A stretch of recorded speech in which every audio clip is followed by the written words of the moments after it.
অনেক দিন যাবৎ বিকেলবেলা কোথাও হাঁটতে বের হওয়া হচ্ছে না, তাই ভাবলাম একটু ঘুরতে যাওয়া যাক। হ্যালো এভরিওয়ান, আসসালামু আলাইকুম। আশা করি সবাই ভালো আছেন। কোথাও হাঁটতে বের হওয়ার কথা ভাবলেই কিন্তু এই মত্ত রোডটার কথা মনে পড়ে।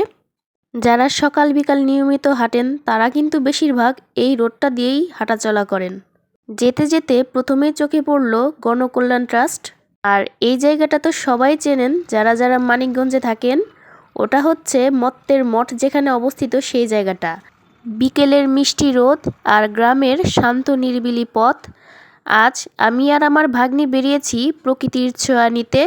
দূর থেকে চোখে পড়ল সে বাগান বিলাসের গাছটি। আমাদের শহরের কাছে যে এত সুন্দর একটা জায়গা আছে, হাঁটতে না বের হলে তো দেখতেই পারতাম না। চারদিকে শুধু ভুট্টার ক্ষেত, আর ওই যে দূরে চোখে পড়ছে হলুদ গালিচা।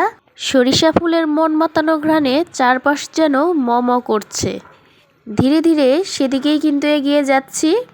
হলুদ আর সবুজের এই প্রতিচ্ছবি দেখে মনে হচ্ছিল কোনো শিল্পী যেন পরম মমতায় কোনো ছবি এঁকে রেখেছেন।